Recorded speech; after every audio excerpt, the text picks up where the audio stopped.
Hello, and welcome back to It's a Very Exciting Time, a podcast by a UFO nerd and his tolerant friend. My name is Scott, and I've been fascinated by the phenomenon my whole life. And I'm Chuck. I'm an aerospace nerd and a tolerant friend. We started this podcast because since 2017, there have been shocking revelations, from news of secret Pentagon programs to confirmed videos of astonishing craft. In a nutshell, now that we know the government has recovered non-human technology. Or at least we will once Representative Burlison tells us what he found at Area 51. It raises a natural question. If UFOs are real, what else? Suddenly, some of these other parts of the phenomenon that seemed unlikely are pulled into the realm of the possible. And they may still be unlikely, but even if it's new science and not aliens, woo-hoo! It's a very exciting time. Oh, buddy, I am so excited to be here with you. Yeah, likewise. We recorded 2 weeks ago after the drop of the first batch of UFO files, and we spent a lot of time talking about, like, what does this mean? And kind of the big takeaway was, there's nothing in here yet that I think would convince someone who wasn't already UFO curious. Okay. The evidence wasn't bad. It just wasn't like mainstream compelling. you know? Sure. So is it any better this time? It's hard to say. I mean, I think we're still kind of in this wait and see, for me, cautiously optimistic. It is entirely possible that this is still all just a planned distraction from other problems. Sure. It's entirely possible that this is a legitimate effort that is just starting out kind of slow. It is fair to have questions about it. I have questions about it. In this batch, there are some files that I think are really cool, and we're definitely going to talk about those. Yeah. But it's also, I think, important not to lose sight of the fact that we've now received 2 batches of UFO files from the government. That's a new thing. That's a big deal. Yeah, that is interesting. Yeah. Okay, cool. Well, I will note, after our last episode, we got one bit of feedback from my wife, Annie, who said, I never want to hear the word tranche again. Oh, okay. So I believe you will not hear it. Is this just like moist, or is there some... Okay. I don't know. I think it's just one of those things, like, we said the word so many times that it's so odd sounding because nobody really uses it. Anyway. Yeah, outside of financial stuff, like, you use it all the time there, but... Yeah. So before we start talking about the files, I've got a couple other stories to talk about. This is going to be kind of a big episode. Okay, all right. First of all, I want to talk about congressional UAP briefings, because over the last 2 to 4 weeks, I've gotten a bunch of quotes from various people talking about apparently fairly compelling briefings that Congress people are receiving about UFOs. And there's 2 representatives that we're going to be quoting a lot here, who Chuck always gets confused by. So, thank you. First of all, we have Representative Tim Burchett. He's the dadgum guy. He's the one who's like, everything's a deep state conspiracy. They're all out to get us. He just happens to also be a UFO believer, so we quote him a lot.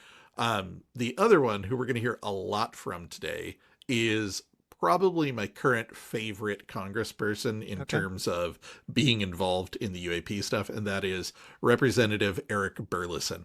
I still disagree with him on everything politically, but with UFOs, he has a very measured kind of like, I'm from the show me state, like, I want to see evidence, but I have seen enough compelling things to believe there's something going on, and I want to continue investigating it. Yeah. Do you think we can get AOC in on this? Because that would just, like, she has been at either most or all of the congressional briefings. And that's really interesting, because she wasn't on the committees that were holding the briefings. Like, she attended those voluntarily. Cool. So she does seem to be interested and aware, but maybe not ready to stake her entire reputation on it. Fair. So first quote I've got here is from Representative Rep Burlison. He said, "Last night we had about an hour and a half briefing with Arrow where we saw about 30 UAP videos. Some of them are incredible. One of them is of an object that is flying at, I'm going to interject here. He kind of talked around this for a second, and he kind of throws out 80 miles an hour. I don't know where he got that from. It didn't sound like an informed number. It's not like the pilot told him this. Right. And that's a weird number for something that is flying. Yeah, but for the flight, that's point very low. is, it's going along at a consistent cadence, right? The camera is tracking it. It's fine. He says, and then suddenly it just instantaneously goes Mach speed. It just takes off. It was one of those moments where everyone in the room gasped. The other video is of a Russian submarine that we're filming, and there are about 3 objects buzzing around this Russian sub. Okay. So what I'm hearing here is that Arrow does have videos. Yes. Okay, cool. I mean, they've always said they had a lot of videos. They just weren't releasing the ones that they hadn't already debunked. Yeah. Do you think that the footage they had of the Russian sub was like, these guys are boring, let's go watch the other thing? Or what were those balls like actually more interesting than a Russian sub, which seems... Yeah. So here's the thing. He describes these 2 videos, and they're pretty distinct descriptions, right? Yeah. There are 2 videos in the UFO files that dropped in batch 2 that match this description. I don't know for sure they're the same video, but there's one that shows instantaneous acceleration exactly the way he's describing. And there's one that is of a Russian sub. And well, I don't know it's Russian. There's one of a submarine on the surface of the ocean. What's interesting about that video, and Eric Burlison describes this, he's like, there's these, like 1 to 3 objects kind of circling around the sub, and the camera starts following them. The camera operator is clearly like, geez, I better follow these things. That's exactly what the video shows. Like, it's almost like the camera operator is like, oh my God, how much longer do I have to stare at the sub? Like, hey, what's that? And just starts tracking it away. And then he kind of like snaps back to the sub like, all right, I'm here at work. Yeah. I wonder how often that happens. Like, I bet it happens a lot. Yeah. I've got another little series of quotes here from Timber Chet. Each one kind of on its own doesn't say a whole lot, but I think taken as a whole, they kind of make a statement. So he's been in a series of interviews. In one of them, he said, I've been in a couple of SCIF meetings here. I was in one today on UAP, as a matter of fact. I was in one last week, and it was pretty intense. And I'm hoping they'll get some more members. And then in another interview, he said, a lot of members of Congress make fun of me, but they need to come down into the SCIF. I was just in one yesterday, and there's some pretty miraculous stuff. And then in yet another interview, he says, some of the members of Congress that are the biggest UFO people now were people that I brought in that were incredible skeptics. But when they went in the SCIF with me, when they were briefed and they've seen the footage and talked to the pilots, then they have since changed their minds. And then the last quote I've got, it's hard to tell. I don't know if he's referring to something that happened in a SCIF briefing or if he's referring to what they've heard in the congressional testimony, but he said, we have sworn testimony that there are recovered alien bodies. That is sworn testimony under oath, and it's come from so many different sources that we really need to get to the bottom of it. We have been briefed on locations where some of this stuff is. So what I find really interesting about these 4 quotes is they tell us a few things. One, Congress continues to be briefed on UFOs, not like occasional yearly briefings under duress from Arrow, which is the story we were hearing a few years ago, that it was pulling teeth to get anything. Now, apparently, they're having multiple briefings in a span of weeks from multiple agencies, and Burchett describes it as miraculous and intense. That's pretty interesting to me. That paints a picture of what's happening in Congress that seems to have shifted from even just a year or 2 ago when they were really struggling to get any information. Like, they were bringing in their own whistleblowers, but they couldn't really get anybody in government to come talk to them. thinking about this, it occurs to me that being in a skiff, big screen, like uh pilot talking to you, that's a it's a really different viewing environment. It's like a viewing party Mhm. compared to watching something on Netflix. And for me, when I watch the videos, it's like, that's interesting. But I So bet it I want to feels interrupt really you for a different. second Yeah. because you said something really interesting there. You're thinking skiff, you're picturing, I'm imagining like you see the photos of the president in Yeah, like yeah, yeah. the conference room where they're watching the footage from some raid that's happening or something. And some skiffs are like that. Some Yeah. skiffs are very nicely appointed conference rooms. Some skiffs are literally shipping crates that Yeah. have like Yeah. a Faraday cage built into them.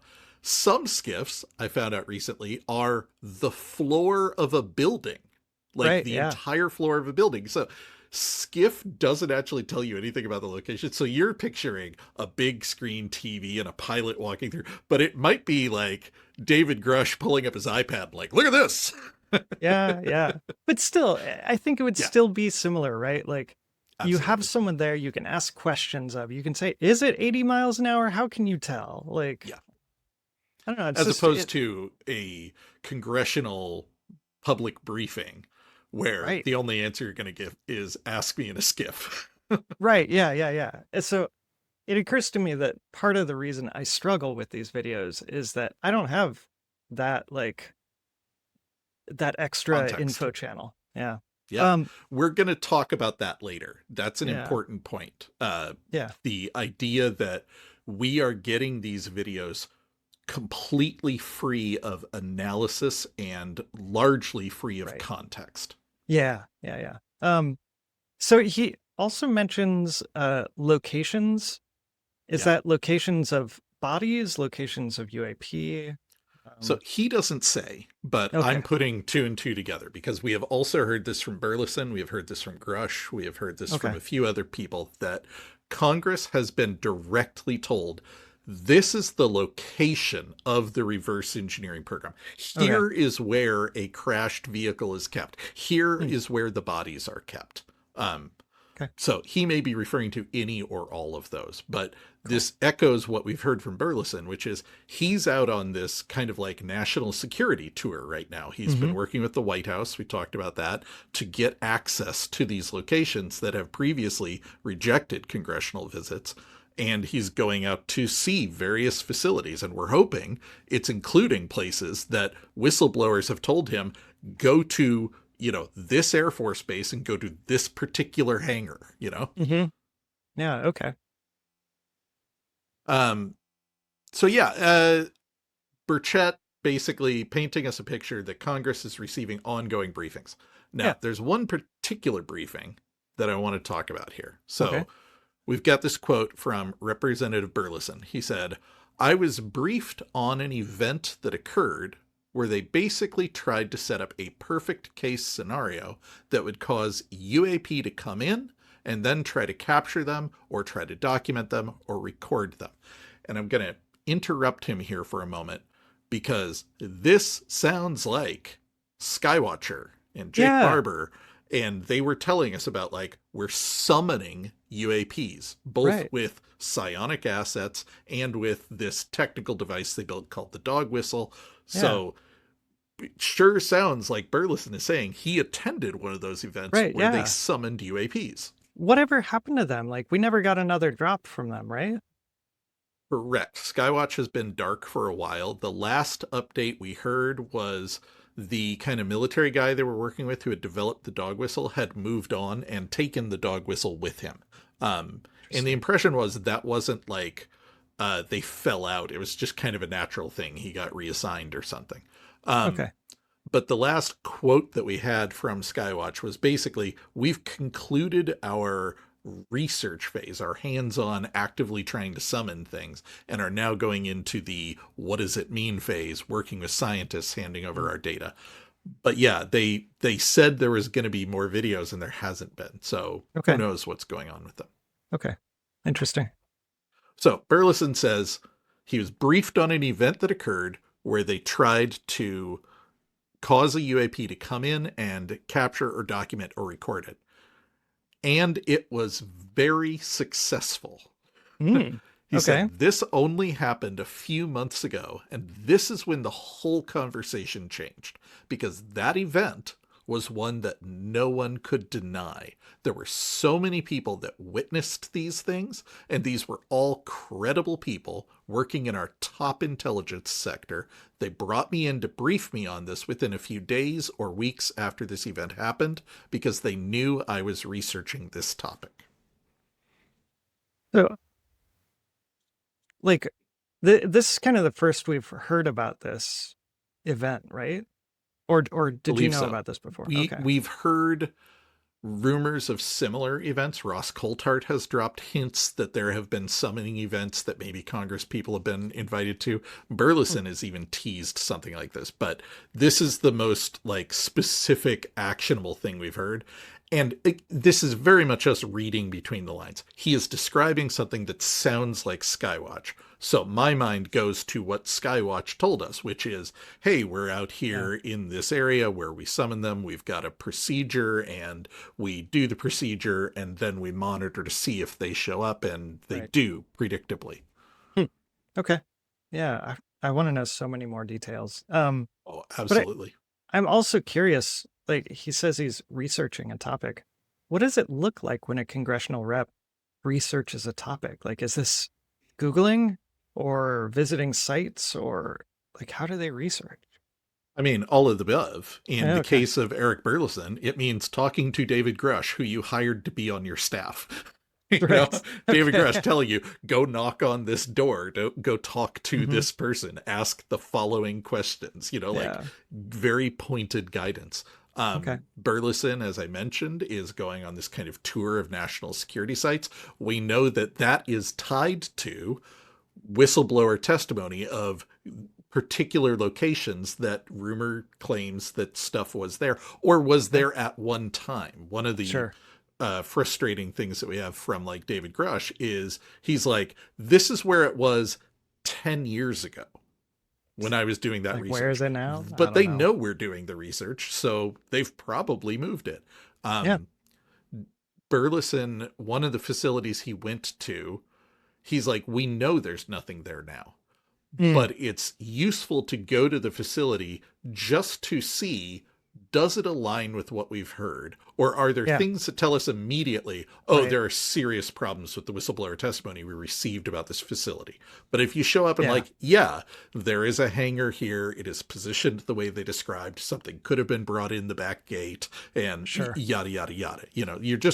You're basically looking to falsify the claims. Okay. If you can't falsify them, that doesn't prove it happened, but it at least means it's worth continuing to investigate. That makes a lot more sense than like him researching a thing could just be checking that like easy falsification box. 100%. Yeah, okay, cool. So Burlison continued. So that's the briefing he received. He was really excited about it. He said, since then, that briefing is the one that everybody wants. The other members of Congress have heard about this. Leader Scalise, one of the briefings he got the briefing along with a couple other members. I had only told Leader Scalise about this, and now everybody wants this briefing. I mean, it sounds like a pretty fun briefing. I wouldn't mind it. Yeah, totally. Now, spoiler alert. Okay. The second batch of UFO files includes information about this event in the briefing. Oh, so we will be talking about that basically at the very end of the episode. So I'm so sorry to do that to you guys. I know that's a shitty technique they do on TV. Stay tuned. But long story short, Burlison teased this particular briefing. We're going to keep talking about the briefing and then some other stuff. But in the file drop, we did get information about this exact event. I mean, that's actually really fun and interesting and different. Yeah. Normally, we just get nothing. But it's all just word of mouth. Yeah, totally. Yeah, this is our briefing. So Burlison mentioned Representative, Leader Scalise had this briefing. So someone asked him. Yeah. So House Majority Leader Steve Scalise said, "We had a classified briefing that some of us went to, and obviously you can't talk about what was discussed at the briefing, but Sure. whenever you go to a briefing like that, there's some things you see that are eye-opening, and that's about as far as I'll go." So not confirmation, but also he's sort of implying that it's not a nothing burger. Yeah. And the context was clear that we were talking about UAPs. So what Okay. I hear is ongoing UAP briefings that have now been described as intense, uh, Eye-opening. miraculous, and eye-opening. Yeah. Yeah. And Uh, described as eye-opening by someone who is yeah, not Burchett. not part of the UFO squad. Yeah, Yeah. absolutely. That's Yeah. important.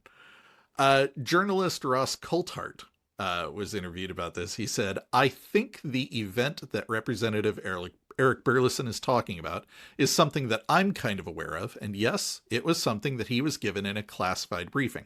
I have not heard it from Eric Burlison, but I am aware of briefings that have been given to a number of members, including House Majority Leader Scalise, where essentially they've been told that yes, the intelligence community has verified psionic summoning, inviting, that this talk of psychical abilities in the human mind to invite the phenomena are true, are real." What?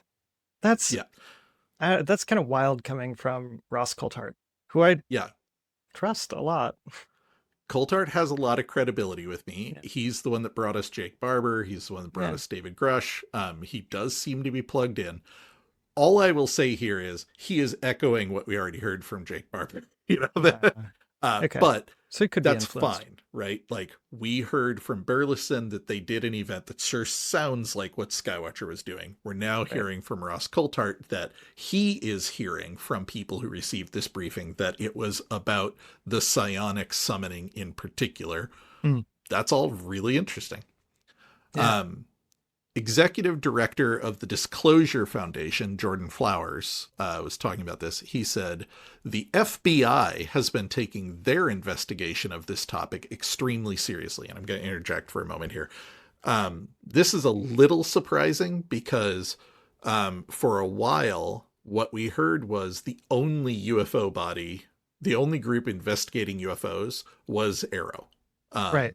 And then we found out that actually the FBI has its own group that was investigating Interesting. UFOs independently. So, Yeah. of course, everybody immediately goes to X-Files, Yeah, of Scully and course. Mulder. But the point is, here's a different intelligence agency investigating it. And Mhm. rightly or wrongly, the FBI doesn't have the same baggage associated with it as a lot of the other agencies.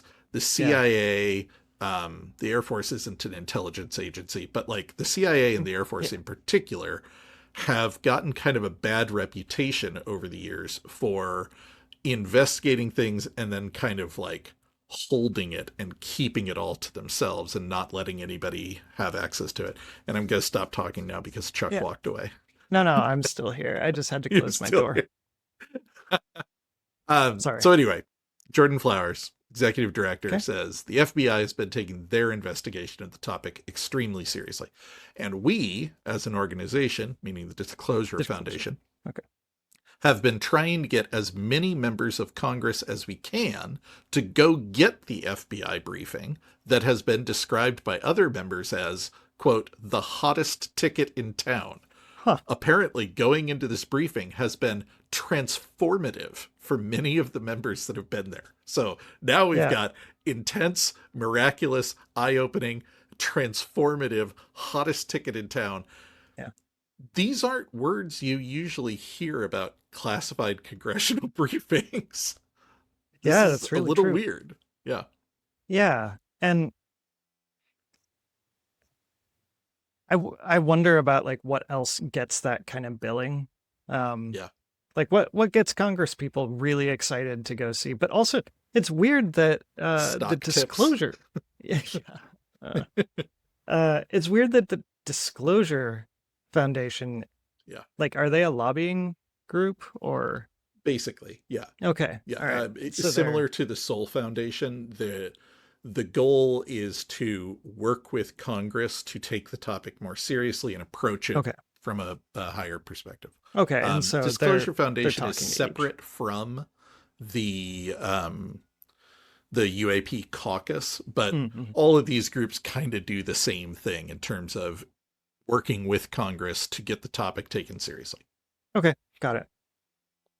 Flowers continued, he said, the classified briefings recently that multiple representatives have seen show recent incursions on highly sensitive military facilities that unequivocally demonstrate a technology that is not ours, that we do not understand, and that we do not appear to be able to defend against. So going with the threat narrative, but it's a good one. It gets Congress people going. Again, it makes sense if you're hearing this from military and intelligence community. That's the lens they're going to view it through. Do we understand it, and can we defend against it? And if the answer is no to either of those questions, they're going to be deeply uncomfortable and looking to learn more. Yeah, makes sense. Flowers goes on to say, it shows you how important it is to have the power of the presidency behind this initiative. This topic has been a priority at times, but prior to the president's push on this, it might not have been a top 10 priority. We understand that it is now in the top 3, if not the top 5 of priorities. I know I say this every time, but I really want to see their Kanban board. Like, yeah. Well, and it's worth keeping in mind, if they're saying this is the top 3, which I'm not sure I buy. I believe it's in the top 10 now, but what would be above it, right? Like Iran, Cuba, I would hope would be above it. Like immigration, Epstein files. Like there are some pretty heavyweight items that would be on the White House's agenda. The fact that this UFO stuff is on the list at all is pretty wild. In the top 10 is wild. And it kind of goes back to that idea that we've referenced, the idea that if the president says to do something once, people are like, yeah, okay. If he says to do it twice, like, oh, this actually matters. Well, the president's brought this one up a number of times now. So it kind of leans into this idea that it might actually be up in the top level. I don't know if it's top 3, but top 10, I fully believe, based on the way they're behaving and how much pressure actually seems to be getting exerted by the White House on the Pentagon. Yeah, and I maintain that a lot of times a leader expressing a desire is more about giving people airspace to do the thing they wanted to do anyways. Absolutely. Yeah. So, and that gets back to again, we still haven't seen an executive order. We've only seen a tweet, but that tweet alone gave air cover for everyone to start making this happen. Right. Yeah. So that's about all I've got on the briefings, but I do want to keep talking about Rep Burlison for a minute. Let's go. His kind of ongoing investigation. We heard so much from Burlison in the last month. The dude is on fire. So first of all, I've got kind of a wild quote from legendary UFO journalist George Knapp. He said, here in Nevada, I've been seeing these hints for a couple of days that a VIP visitor was going to visit Groom Lake. And if you're not familiar, Groom Lake is where Area 51 is. He says, and apparently yesterday, I don't know if Representative Burlison was with the VIP, but the VIP in question was supposedly Director of National Intelligence Tulsi Gabbard, who made a visit. She flew into Nellis, then took a little Janet plane, then went into Groom Lake, and then came back and left Las Vegas yesterday. Now, I don't know. We've pressed Rep Burlison about which facilities he'll be visiting on his national security tour. I don't want to give anything away, but I hope he was in the plane along with Tulsi Gabbard. I don't know what to say about this because, I don't know. It feels like Kremlinology. There's a lot of qualifying words. There's a lot. Yeah, absolutely. But what I will say is George Knapp doesn't tend to mouth off about a lot of things, which is ironic given that his business partner lately is Jeremy Corbell, who will mouth off about anything at the drop of a hat. Like it takes very little to get Corbell going. But if Knapp is saying we have some information about Burlison and his tour, and I'm not going to say why, but I really hope he was on that plane, I think that's him tipping his hand that he knows a little more than he's letting on. I see. Okay. So, And frankly, we know Burlison is going to national security sites related to UFOs. Like, yeah. it's not outside the realm of expectation that Area 51 would be one of them. And he has said he was getting explicit support from the White House. So it's not that weird to imagine he might go with the DNI. I mean, I think it's interesting if the DNI goes to Area 51. Yes, absolutely it is. Representative Burlison, in another interview, said, if you really want to hide something from Congress, you don't put it in a government filing cabinet. You hand it to a private contractor. And that's why my investigation is following the trail into RAND, MITRE, Aerospace Corp, MIT Lincoln Labs, and the Northrop Grummans of the world. Is Northrop Grumman's the collective noun for shady aerospace companies? Or like, I think it's probably code for all of the aerospace companies, but yeah. Yeah. No, that's an interesting list, though. Yeah, now I didn't really understand what that list was about, but thankfully, The Hill wrote an article about this, and they explained it a little bit. They said, federally funded research and development centers, or FFRDCs, God, the government loves acronyms. They love them.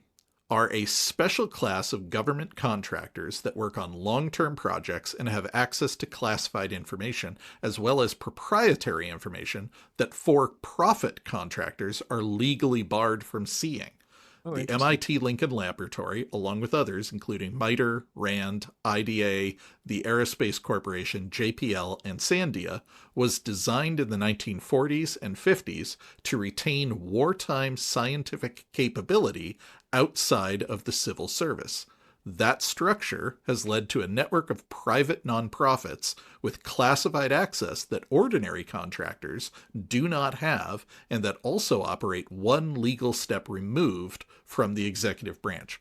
So we've been hearing for a while this idea that, like, you got the government and then you got, Lockheed. And if you don't want your stuff found, you give it to Lockheed. Well, now we've got this idea that there's kind of like an in-between group. They're still private. They're outside of the government, but they're nonprofit and they're federally funded. They're a little more tightly integrated. So maybe there's kind of a middle ground here between the fully for-profit Lockheeds of the world and places like Sandia and Lincoln Labs and places like that. And that's why Burlison is giving them his attention. Yeah, that makes a lot of sense. It makes me wonder if like ARPA and DARPA fall into that, or if it's I don't know if those are fully government. I think they're fully government, but I don't actually know. So, interesting side note: 2 days ago, JPL or NASA announced that JPL is up for sale, basically. So now, if you got enough money, you can buy your way into that. Man, how much money do you have lying around? Let's buy our way into some national secrets. Let's buy some JPL. I bet if all the Reddit like slash UFO pooled their money together, I bet we could buy JPL. We could probably raise tens of dollars. And there are dozens of us. Yeah, exactly. So following up on what we're talking about here, Burlison says, I sent a letter to MIT Lincoln Labs asking for a classified 1952 briefing video referenced as a, quote, flying saucer talk. Their attorneys wrote back fast. They'll comply within 30 days. Congressional letters carry weight. We're going to keep sending them. I mean, yeah, if I got a letter like that, I would probably answer it pretty quick too. Yeah. But again, it tells us he didn't just write to them being like, hey, tell me what you know. He's like, I want this one specific file you have. And the phrasing from the letter is really interesting. So I'm actually going to read a paragraph from it real fast. Burlison's letter says, I write concerning a reel-to-reel recording identified as AFATIC film 0352 from the Beacon Hill study labeled Flying Saucer Talk with Edward J. Ruppelt, the head of Project Blue Book, listed as the briefer. Based on the presently available description, this item appears to be a potentially significant historical record bearing directly on the federal government's early handling of unidentified aerial or anomalous phenomena related matters. Okay, so 52, like we hadn't totally gotten super secret yet, right? No, we we're at definitely had. 47 it is was. the Okay. CIA and the Air Force all getting started. So this is Okay. 5 years in. We're doing Project Blue Book. Yeah. Yeah, we're definitely secret. Okay, cool. Got it. Yeah. But again, what's interesting, he's requesting a file by file number, not just I Yeah. heard you have this. And the file he's requesting, Edward J. Ruppelt, the head of Project Blue Book, giving a UFO briefing. Yeah, I want to see that too. Yeah, for sure. Also, Yeah. I'm surprised that they record these briefings, though. It seems like the kind of stuff you wouldn't want to get written on paper, you know? To some degree, and I would bet that there is stuff that they don't write down and is only word of mouth. But at some point, if you're dealing with something like a Sandia or an MIT Lincoln Labs, if you've got a group of dozens or hundreds of scientists working on something, you may need a briefing doc to just like, okay, here's what you need to know, and this doc is classified and yada yada. Yeah. Yeah. It makes me think about those like training movies from sci-fi films. Yeah. I did want to point out that I forgot to write this in the notes, but I saw this online. So you notice how he just said aerial or anomalous phenomena related matters. So I don't know if you remember this, but originally UAP stood for unidentified aerial phenomena. Right. And then they changed it to anomalous phenomena because they reached out to the Air Force for records of UAPs, and the Air Force did not give them any records about UAPs that were operating in space or in water because you asked for aerial. Yeah. So yeah. they were definitely getting like nitpicky, and they're like, fuck, all right, unidentified anomalous phenomena. Give us anything anomalous. I saw someone on Reddit say, I wonder if what's happening here is that the word unidentified is now the hangup.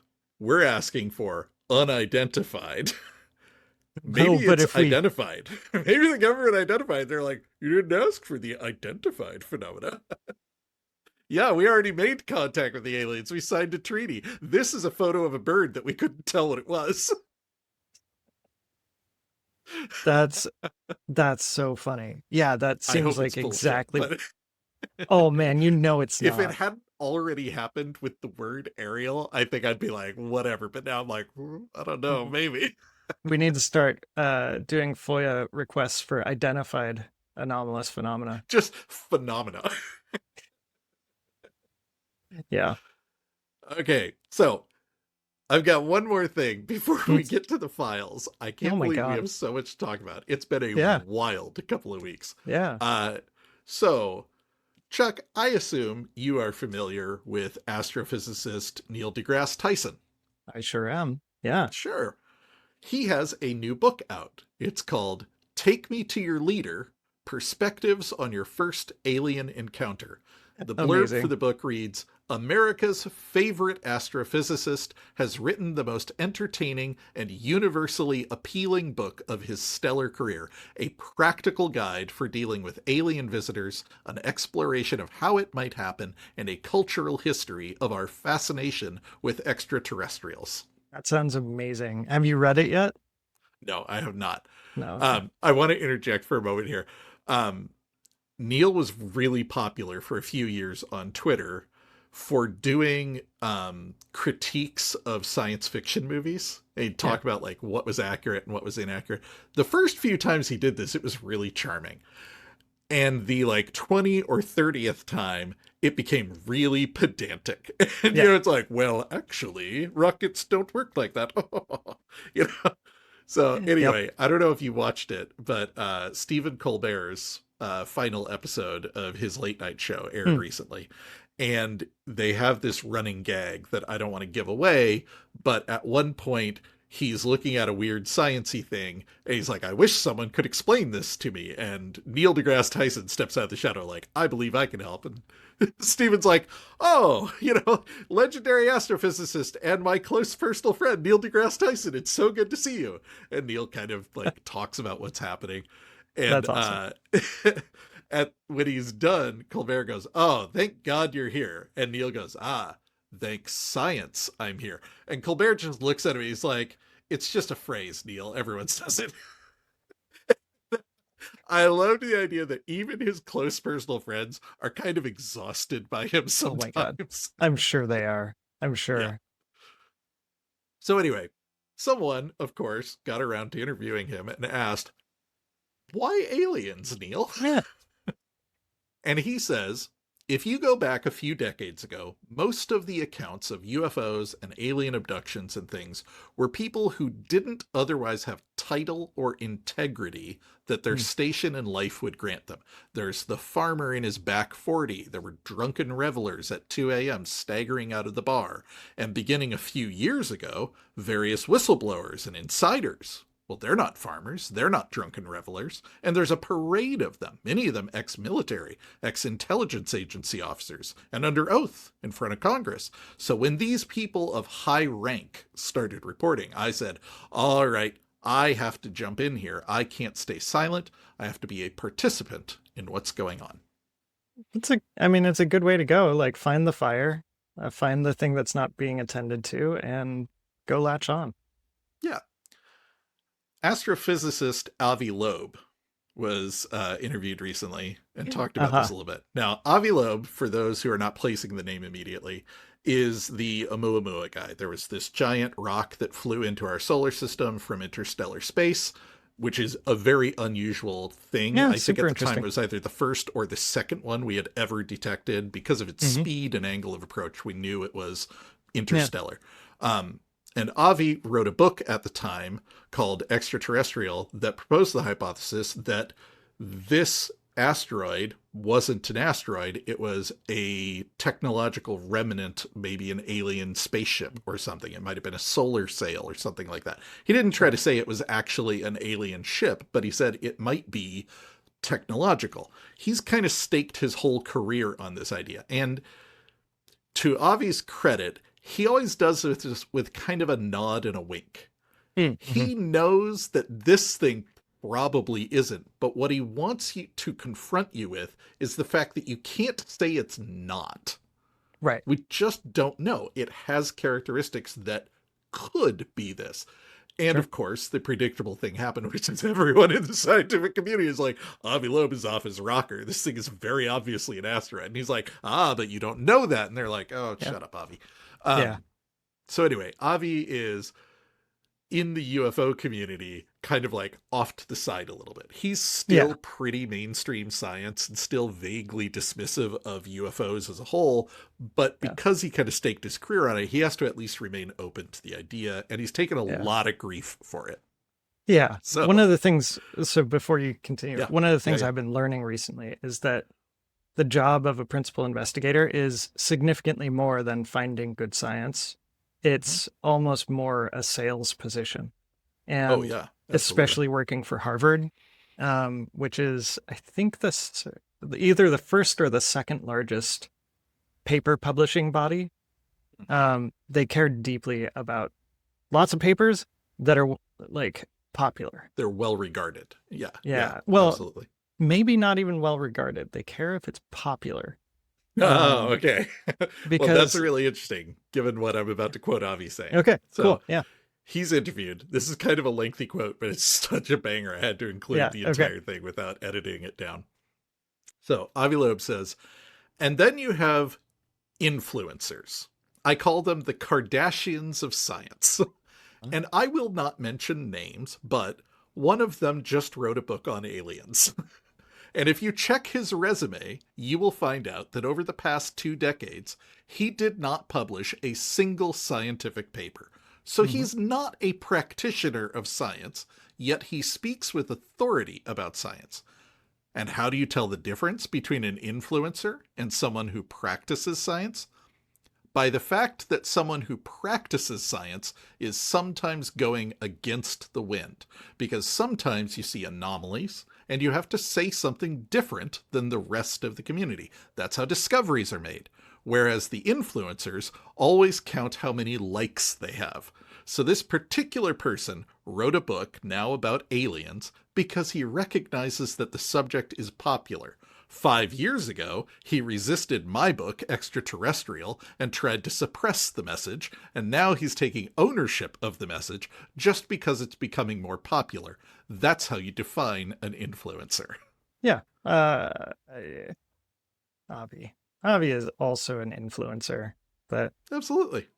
And I mean, he sounds kind of grumpy, right? Oh, yeah, total sour I wrote a book about aliens, and Neil deGrasse Tyson shit all over it. Now he's writing a book about aliens? Fuck you, Neil. You know, like, that's my read on this loud and clear. Oh, yeah, absolutely. Now, here's the thing. I don't pay that much attention to Neil deGrasse Tyson or Avi Loeb. I pay a little more attention to Avi Loeb because he overlaps with our UFO sphere, but I wasn't really that aware of it. I had a vague impression that Neil was kind of dismissive of the UFO topic, but I didn't really have anything to mind. Journalist Ross Coulthart tweeted, he said, "It's good to see Neil deGrasse Tyson finally acknowledging that there is indeed a truth behind the UFO mystery, but it's important that he acknowledges how, as a scientist, he has dismissed the possibility of an anomalous explanation for UFOs and UAPs for many years." And then there's a little more link. And I click more, and it unfurls to 7 or 8 lengthy quotes from Neil deGrasse Tyson being kind of shitty about UFOs. Yep. Yeah, interesting. Neil deGrasse Tyson, 2017.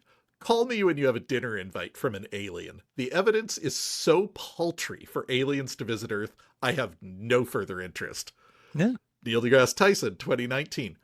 "My issue is that what you are presenting as evidence in support of alien visitation, if it's entirely grounded in eyewitness testimony, that's on the totem pole of weight of evidence, it's on the bottom. So the best thing is to drag the alien into the town square. You'll be rich and famous overnight. Where's all the video? Where are the images of you posing for selfies with the aliens?" I mean, honestly, that is what we're all waiting for, right? And in 2017, there was one good article in the New York Times. And there were other interesting things. But he's also being shitty about it. You know what I mean? Like, yeah. And then, just to be clear, this hasn't stopped. Here he is in 2023. Today, what I find is that many people see things they don't understand. A light in the sky moves in a way they can't predict or foresee, and they credit aliens. So for me, crediting things we don't understand to aliens is the continuation of the God of the Gaps. But Alien of the Gaps doesn't have a resonance to it. So in my book, this is referring to the previous book he wrote. In my book, I've just introduced a new term, aliens of our ignorance. So there's something you don't quite understand, aliens. There it is. It becomes a very convenient way to account for mysteries. So in 2023, he was promoting a book where he was actively shitting on the idea that it might be aliens. I kind of hadn't put 2 and 2 together, that like he wasn't just like normal scientist level of skeptical and maybe a little dismissive. He was kind of a dick about it. Yeah, but I want to know what's in that book, because I could imagine Neil deGrasse Tyson writing a book with that title that presents evidence of why aliens aren't here and why you don't need to worry about your first meeting. As I understand it, the book is written more as a speculative of, here's how Hollywood has always depicted aliens. Here's why that may or may not be accurate. And here's what a first encounter might look like. Like, do you shake hands with an alien? What if that's a gesture of aggression? Like, very kind of like 101 level, what would it be like to talk to aliens kind of stuff. But the main thing is, he's suddenly gone from, it's not aliens, you guys, to, I don't know, what if you met an alien? Like, why would he make that shift overnight? And people are being kind of, a little upset about it, rightly so. Yeah. Our favorite scientist, Mm. Stanford immunologist Gary Nolan, responds to Ross and says, "Thank you for collecting these quotes. I look forward to Neil deGrasse Tyson ever addressing this. A simple, I'm sorry for how I ridiculed people and the subject, and I promise to donate any revenues I make from this book and public appearances on it to charities for helping people with the scorn and ridicule that I personally and publicly caused them." Oh. That, Yeah. I mean, he's never going to say that, but that's No. that would be amazing if he did. Yeah, Yeah. I mean, I feel like it would go a long way too, but 100%. Now, I have one last quote here, just kind of hammering home the point that, like, Tyson hasn't really been approaching this honestly. Not honestly, but, like, hasn't been approaching this with intellectual rigor. He's been approaching it with dismissiveness. So television producer Bryce Zabel, who, if you don't recognize the name, but it sounds a little familiar, until recently co-hosted the podcast Need to Know with Ross Coulthart. So he's still very heavily involved in the UFO space, and he produced the TV show Dark Skies back in the day. He's always been UFO adjacent. Bryce Zabel said, "What remains so irritating about Neil deGrasse Tyson's current conversion is that he still can't help himself from stereotyping witnesses from the past as a farmer in the back 40 and drunken revelers at 2 a.m. That was not true when he was saying it then, and it's not true when he's saying it now. There have always been credible, established observers. Hell, Kenneth Arnold, the pilot who coined the term flying saucer, was an experienced pilot who was very measured and specific about his 1947 observation. Has he read any of these thousands and thousands of cases? Even in the period that he's putting down, there were pilots, police, military, doctors, lawyers, scientists, astronomers, etc., who saw these things." yeah, yeah. Not to mention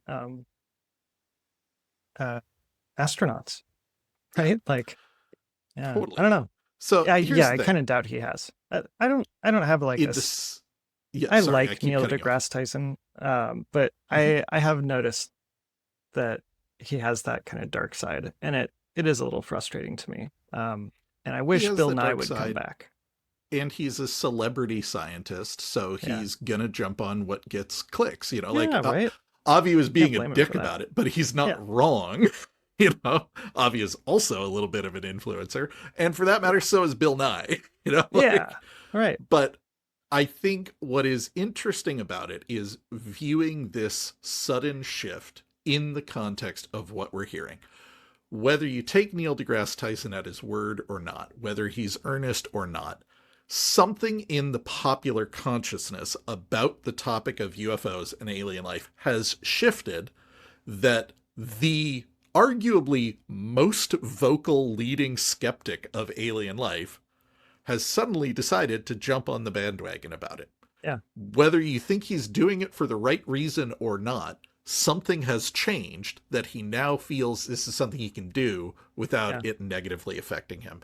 And in the same way that I have mixed feelings about the Trump administration leading the charge on UFOs, if the information comes out and it shifts popular consciousness, I'm all for it. You know, like, I'm with everybody else. I wish Neil would apologize, but you know what?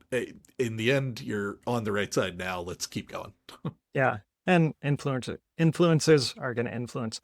So on the topic of like collective consciousness, yesterday, Erica and I went to a glass museum, and we expected to find glass, right? But the second floor. Sorry, hold on. We're on a UFO show, so I'm assuming you're going somewhere UFO related. I am going somewhere UFO related. All the things you might find at a glass museum that aren't glass that would lead you to bring it up. Like, I'm picturing like turnips, frogs. I mean, honestly, I'm going to send you some images later, but the entire second floor was dedicated to aliens.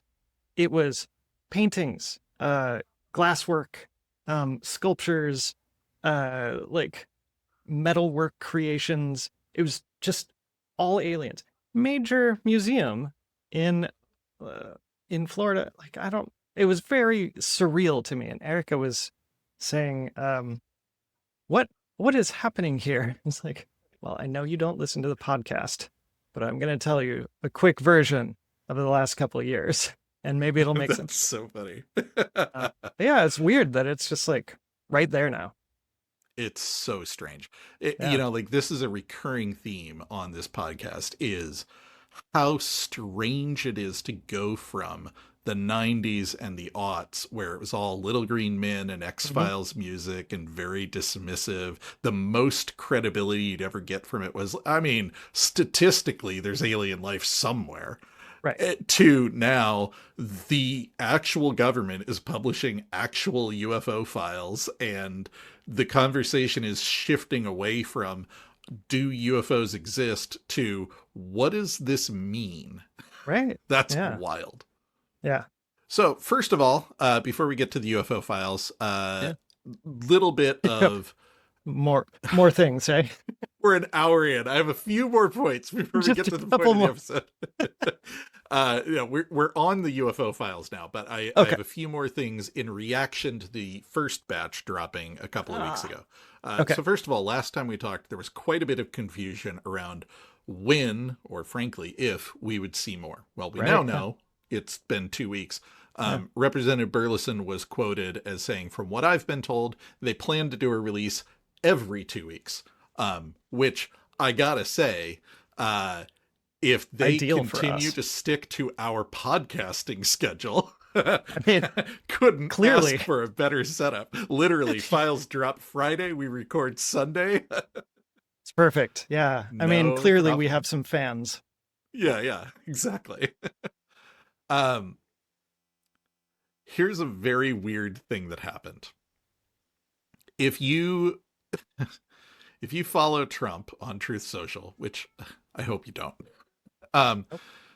he posts a lot of AI generated imagery, but most of it is kind of related to the things he's doing, right? Like it's portraying him doing something related to what he's talking about. Um, about 1 week after the initial batch of files dropped, Trump posted a bizarre photo, an AI generated photo of him walking through a military base with a weirdly buff gray alien who's maybe wearing manacles. Like, through context, it looks like he's walking with a politician, right? Like you would see a photo of him and like uh Xi, oh my god, I butchered that name, the president of China. Oh, Xi Jin. And they're walking together, and they're statespeople, and they're surrounded by Secret Service and other assistants. It looks like that, except they're on a military base. There are soldiers as well as Secret Service people around them, and the alien has what looks to be manacles on his hands. Is Trump showing us diplomatic relations? Is he showing us him arresting the alien? Like, I have so many questions about this photo. Why is the alien so ripped? He looks like Jason buff. Momoa, the amount of abs he has. It's Yeah. wild. Yeah, I'm looking at it now. That's bizarre. It's such a strange image. And of course, there's zero context. There's Yeah, of no course. caption. It wasn't responding to anything. It's just like a week later, hey guys, look at this image I made. Like Very, very strange. it if he is randomly generating images to post to his Truth Social, it makes you wonder how much other stuff has shown up in OpenAI's like No. like how much top secret info is going through their inference engines. God. And what tool is he using? Like, is he on, like first gen Sora or something? Yeah, maybe. No. Yeah. Weird. Anyway, coming back to the files. Representative Burchett, who has been notably pessimistic about the files, said, I think there's going to be some misinformation they're going to put out in the next group of files intentionally to screw us up. I think the cover up continues, and I believe the president and White House are having a hard time with a lot of our alphabet agencies. Now, as I mentioned, Burchett, his favorite 2 words after dadgum are deep state. This is absolutely like his worldview. This all plugs right in for him. That said, we are hearing this idea that some of the alphabet agencies are actively resisting the releases from other people, including Lou Elizondo and stuff. We talked about it in the last episode. So Yeah. I don't know. I just thought it was interesting to hear Burchett take that claim a little further to the idea that they're actually going to put some poison pills in there. And I saw some people on Reddit talking about the idea that you put some genuine stuff in there, but you include a couple of like really easily debunked things that, you know, like maybe look compelling at first, but turn out to be birds, and let the community debunk them for you. Mhm. And then the presence of bad data in there causes everyone to suspect the good data. Yeah. Yeah. That's how we, Yeah. I mean, that's how it works. Yeah. Yeah. I wouldn't be surprised if it's a big organization. There's going to be detractors and what's the opposite? Attractors? I think what you're getting at is the idea of malicious compliance. You know, like, Yeah. oh, you want our UFO files? Fine. Here's one. I don't know Right. what this is.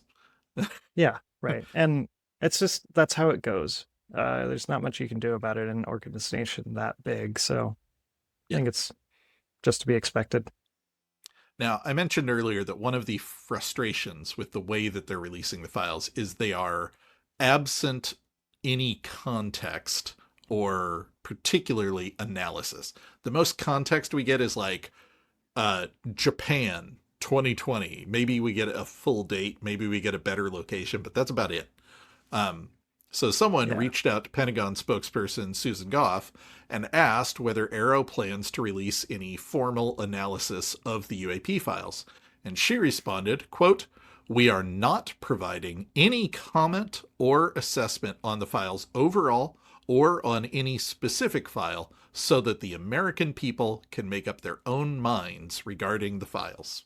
Of course, turn it over to the most qualified people and You make got sure this, it's done American right. people. Yeah. Man, Susan Goff, like, has to be my second least favorite person in the current institution. Yeah, it's really frustrating whenever she talks about it. She's the one who's always like, we have no information that any of the unidentified objects are extraterrestrial in nature. And everybody keeps pushing her on like, okay, but by extraterrestrial, do you, like, are you intentionally scoping this to just mean we can't say for sure it's from another planet? Or do you mean we don't know where it's from? And every time she's like, I said what I said. All the information is on the task. Yeah, exactly. Post-disclosure world, a guy I follow on Twitter and YouTube who was formerly known as UAP Jesus because of his long hair, funny guy, had, I think, one of the most succinct kind of reactions to this quote. He said, "The fact that the Pentagon doesn't want to provide its analysis means they don't want to be held accountable for whatever these UAP videos force us to accept. This release is much better than nothing, but if the Pentagon has information regarding these craft capabilities and how they compare to known technology, it should be explained. For example, after rigorous analysis, is there anything they find perplexing about any of these craft? This is limited transparency. They should be informing us, not just showing us. Anyone in the government saying, regarding UAP data releases, let the public decide for themselves, is engaging in tradecraft against the American public. Letting the public decide for themselves is deception and manipulation. It is not transparency. If you actually know we're not alone and you have data that proves it, you don't let the public decide for themselves. You simply tell the truth and ensure the public doesn't come to the wrong conclusion." Right. Yeah. It is. I think tradecraft against the American public is a great statement. It feels very accurate. Another take on this, this is from a book written quite a while ago by Bryce Sable, who I mentioned before, and another UFO researcher, Richard Dolan. The book was called AD After Disclosure, and it outlined a number of plausible scenarios of how disclosure might come about, ranging from, the aliens land on the White House lawn to kind of what we're going through now. And they said another form of false disclosure would be to admit that whatever the sighting was, it was certainly unusual, and that the government is just as curious as its citizens. Yeah. Is that... Yeah, that assuming that they do have analysis and the government isn't curious. Yeah.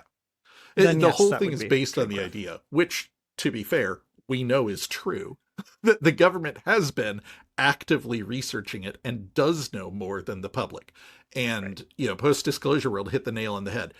The military and the government knows what our craft are capable of. The cutting edge craft that we produce, that our adversaries produce, they are able to look at these videos and say, we don't have anything that can do this. And we have heard that opinion, but it is an opinion, and it's usually coming from people who maybe don't know everything. They're people who are well positioned to be able to make a good guess about it, like people on the Armed Services Committee or the Intelligence Committee who have a reasonable expectation that they know what's the state of the art is. But the fact that the government is putting this stuff out with zero context and zero analysis is, at worst, actively misleading, and at best, lazy. Yeah. My favorite phrase, never ascribe to malice that which can be adequately described by incompetence. Totally. And I also think this might come back to the idea of malicious compliance and the three-letter agencies resisting. The president says, send us all your files. They're like, all right, here you go. You didn't say to send us analysis. Right. This is a video. That's it. That's what you get. Yeah, I still find it a little bit hard to believe that it's malicious compliance and not just lack of time or lack of attention or 100%. Any of there's a million possible ways to explain it. Yeah. Representative Burlison said one thing after the release of the first batch of files that I found encouraging. He said, I think we're about to see a memo come out that will be extremely aggressive towards this release. The reason is that you're not really going to know what you don't know, right? So rather than go try to chase ghosts throughout all these government agencies, the president is going to issue a memo that requires, with stiff penalties, the release of any and all information and files related to this topic so they can go about the declassification process. Cool. Let's see it. The problem with this, of course, is you still don't know what you don't know. Yeah, right? But Grush does. How do you apply those penalties? You hit the nail on the head, exactly. This is where I think Congress and other government processes rely on whistleblowers. Hey, we have been reliably informed that you have material you are not sharing. Turn it over now, or... Yeah, right.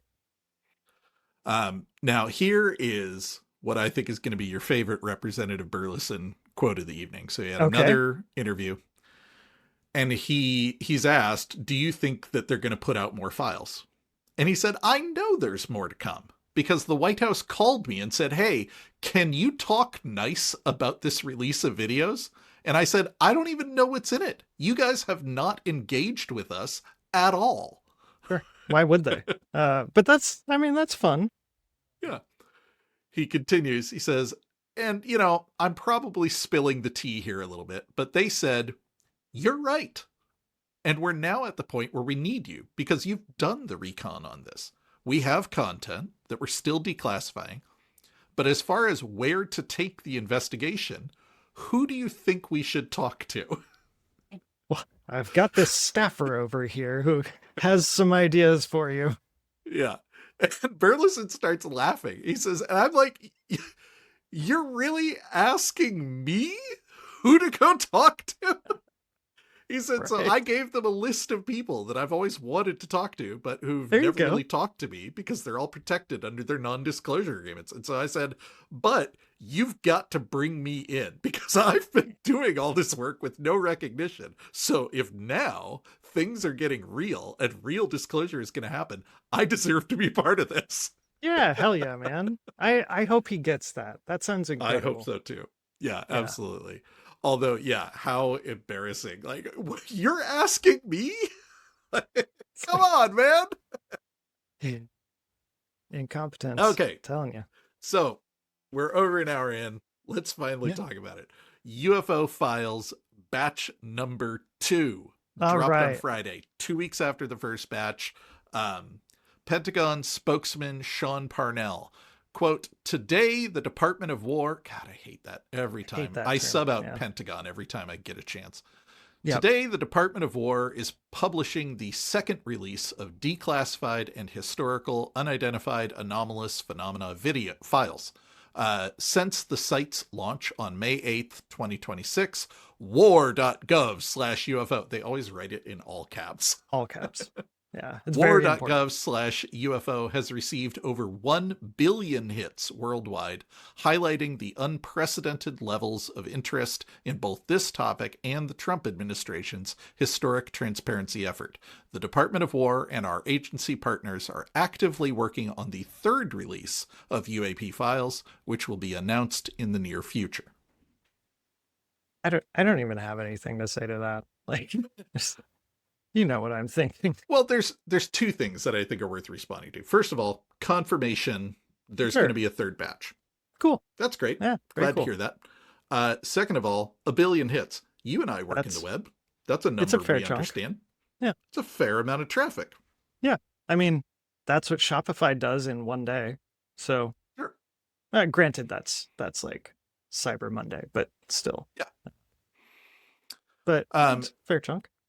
So the files are up on the website. The website remains a weird AI generated fever dream. There are various people who have produced other views of the files. Let's see, I've got one linked down here. That are slightly notably more well designed. PursueIndex.com is one where they have a little bit of a better design and they OCR the PDFs and they add some context and commentary around it. So if you wanted to go browse the files, I recommend that site. PursueIndex.com, you said? Yeah.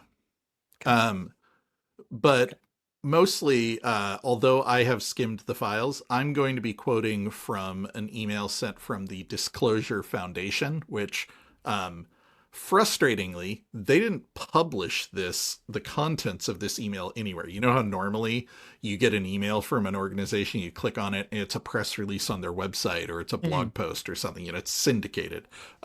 No, it's email only, which is really weird. So I can't link anyone to it, but I will say the Disclosure Foundation's email newsletter has been pretty solid. And if you're interested in the topic at all, it's worth a subscription.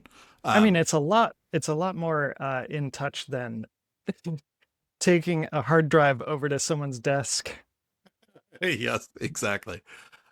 So yeah, they had a really nice summary of the second batch of files. So I'm going to be quoting from them quite a bit here. So Disclosure Foundation, quote, the government released a second batch of UAP files this morning, and the material is substantially more revealing than what came before. It includes 50 military videos, a senior intelligence officer's first-hand account of an hour-long encounter, and imagery captured at nuclear weapons facilities. 3 agencies appear for the first time. The first release drew from the Department of War, FBI, NASA, and the State Department. This second release brings the CIA, the Office of the Director of National Intelligence, and the Department of Energy into the public record, extending the documented trail from conventional military sightings into the intelligence community and the nuclear weapons complex. Yeah, DOE, that's a big one. That's absolutely a big one. That's where all the good stuff is hidden. Well, and it's a thing we have been talking about for years, from Lou Elizondo way back to, I forget the guy's name, but he wrote the book UFOs and Nukes, explicitly documenting this connection. There sure seems to be a correlation between UFOs investigating all of our military facilities, but especially any nuclear facilities, whether those are nuclear missiles, nuclear power facilities, or nuclear storage. Yeah. Continuing Disclosure Foundation quote, across both batches, a consistent pattern emerges. Descriptions of objects exhibiting what witnesses and sensors characterize as instant acceleration, transmedium movement, and geometric formation. A persistent connection to nuclear weapons infrastructure from 1948 to the present, encounters involving senior officials, fifth-generation aircraft, submarines, and Coast Guard platforms, collaboration across multiple sensor types simultaneously, and a congressional request matched nearly one-to-one with a public release. I mean, that last one is really interesting to me. It is. It's all interesting, but like... Yeah. Yeah. The one that I think is interesting is tying it back to Lou's 5 observations. So we've got 2 of them right there, instantaneous acceleration and transmedium. Right. Disclosure Foundation continues. They said so talking about the congressional request, on March 31st, 2026, the House Task Force on Declassification of Federal Secrets sent a letter to Secretary Hegseth requesting 46 specific UAP videos by name, videos that whistleblowers had informed Congress were held by Arrow. Of those 46, at least 44 appear in Release 2. 2 items, both from the 17th of October 2020, are unaccounted for. The video records span 2017 to 2024, so these are post New York Times, and include footage from Iran, Syria, Afghanistan, the Persian Gulf, East China Sea, Lake Huron, the East Coast, and Columbus, Ohio. I mean, one of those is not like the others. The Persian Gulf. Yeah, that's the one. Why Columbus, Ohio? Like what? I assume it's one of the nuclear facilities. Oh, okay. All right. Yeah. Okay. So I'm not going to bore you by talking about all of the videos, but there are a handful of ones that I want to flag as kind of worth looking at. They'll be linked in our show notes. But the first one is one that we talked about. We called out when Luna requested these videos. An Air National Guard F-16C shoots down a UAP over Lake Huron on February 12th, 2023. So this was the Chinese spy balloon incident. So if anybody doesn't remember it, there was a big Chinese spy balloon, and when the news leaked that was happening, they couldn't shoot it down because it was over civilized areas, and this big scaffolding under it would have killed someone. So they had to let it go out to sea before they shot it down. But in the meantime, while they were kind of heightened, apparently they had the show UFO switch in the NORAD centers flipped off, and the radar was filtering a lot of things, especially very slow moving things like balloons. So they started looking at all of their sensor returns, and they immediately went out and shot down 3 objects. Now, we got footage and evidence from one of those shoot downs. There were 2 that we did not. One of them was over Lake Huron. Okay. And one of them was in Alaska. The one in Alaska is really interesting because there is eyewitness reports of a great big military group gathering in the area looking to retrieve wreckage. The one over Lake Huron was a lot harder. It's hard to retrieve things that fall over a lake. But we got the video. So very exciting because Ross Coulthard has been saying for years that there was more to those shoot downs. Unfortunately, going to preface this by saying I'm not a military video footage analysis expert. You don't say. I don't, speak infrared, but this video looks like a balloon. Very clearly. Really like a party balloon, like a helium balloon, like you would inflate in your house. It's that teardrop shape, and it's got a little tail coming off of it. Yeah. and a big shape comes in off screen, hits it, and it explodes in what looks like confetti. Like, Yeah, it does. it looks like a balloon that popped when a missile hits it. It's comical. Yeah. um What we don't know is the size, right? We don't have any yeah, context for that. But I mean, we can still. infer it from the size of the thing that hits it, which we know was a missile. Someone commented on this, like, we used an ultra expensive missile to bring down a balloon, but this was reported at the time. And it turns out that, weirdly, there are limited options for F-16s to shoot down small, slow-moving objects. Yeah. And yeah, these missiles are total overkill, but there just But isn't it's a all we whole got. lot they could use. Yeah. So anyway, super funny. This one, I'm pretty confident saying it's not a UFO, but yeah, very clearly a balloon. The next one, multiple spherical UAP going in and out of water near a submarine. This one was pretty interesting. First of all, I believe this is the UFO video that Burlison mentioned above of the submarine. When it starts, you're very clearly looking at a big submarine sitting on the surface of the water, and there's one or two little white dots. We're seeing this from high in the air, probably from a Reaper drone. And these little white dots are kind of like circling around. And just like he described, the camera starts following those dots as they go off, and they either split or were a tightly grouped formation that drifted apart. There's somewhere between 2 and 3 of them, and we follow them around. I will say the description of them going in and out of the water is a charitable description, and I'm hoping that that is an informed military description and not ChatGPT looking at it and saying that. What I see is this dot, because that's all you can see is a little white dot. We're assuming this is one of those little spherical silver orbs that we see in other videos, flying over the surface of the water. It's really hard to gauge distance. And then it kind of disappears, and then it reappears a moment later, and its trajectory hasn't changed. It looks like maybe what happened is it dipped under the surface of the water, but what you don't see is a splash or a change in velocity.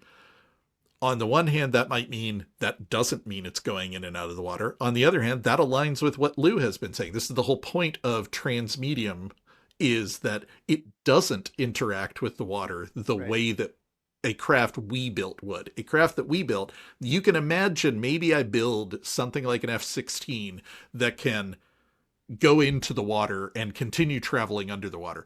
But hitting the surface of the water is a big splash. Kinetic exchange. You have to deal with that. You have to deal with velocity change, and there's going to be a splash. We don't see any of those things here. So it could be what they're saying. It is interesting that it aligns so closely with the one Burlison described, and it does sure look like a few of these orb things circling a Russian sub.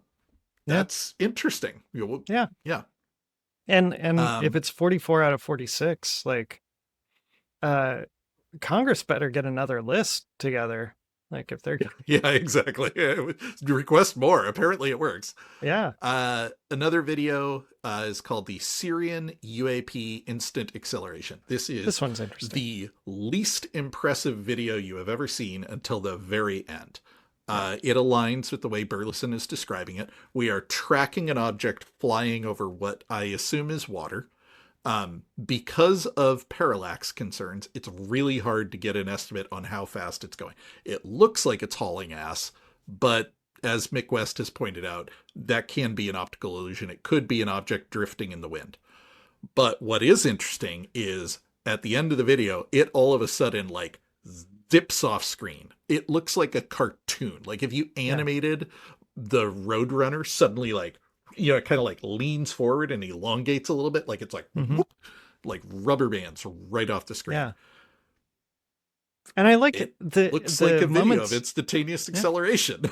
Yeah. The moments after, I like the camera is like, where'd it go? Where'd it go? Yeah, exactly. Yeah.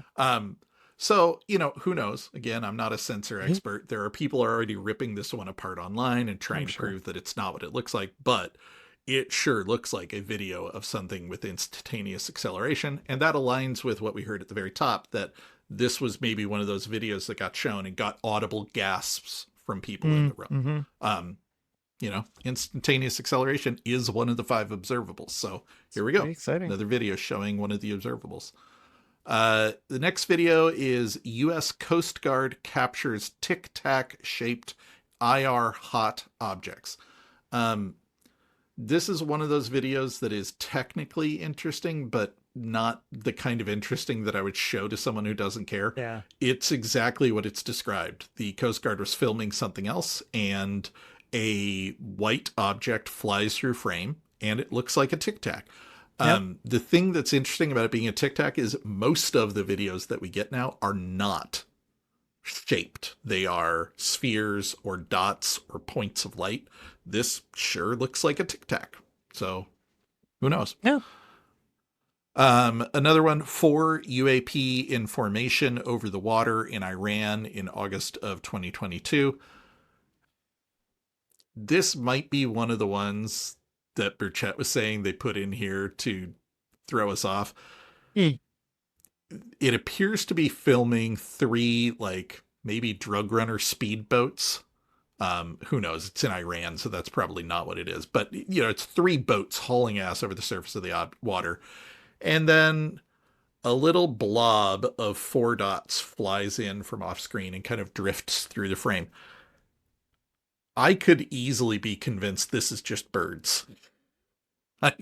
There is nothing in this video that shows any of the 5 observables. It's just dots that we can't identify.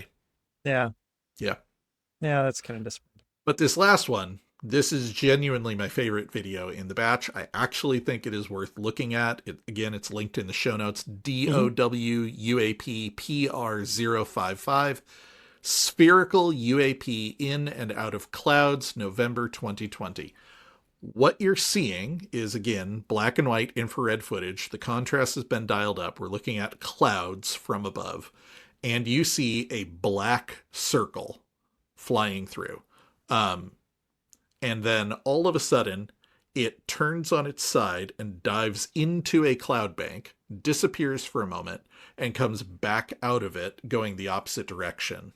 What I find fascinating about this one is when it dives, it appears to rotate, and it looks like we're now looking at the profile of the craft, where before we were looking from above, and it sure looks like your classic flying saucer shape. Flat on the bottom, raised rim, and a bump in the middle.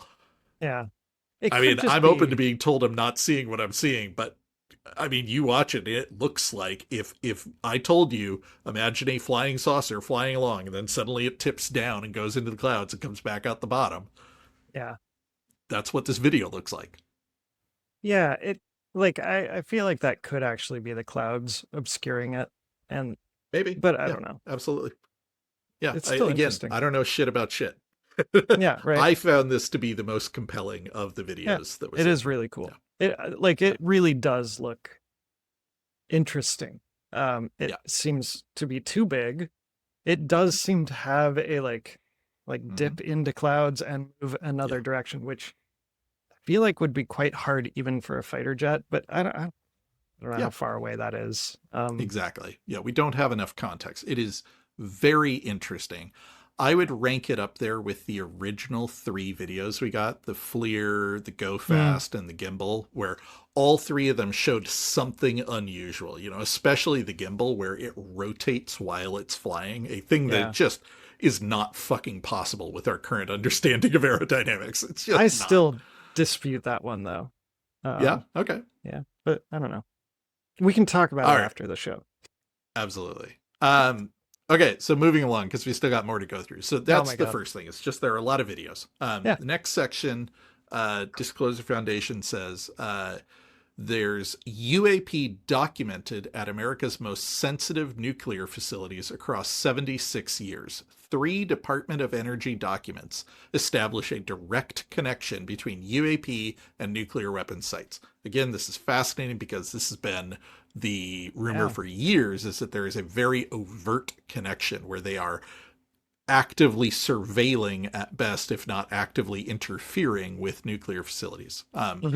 The first one is at the Pantex plant. It says radar and Sandia National Labs enhanced images of an unidentified object at the nation's primary nuclear warhead assembly facility.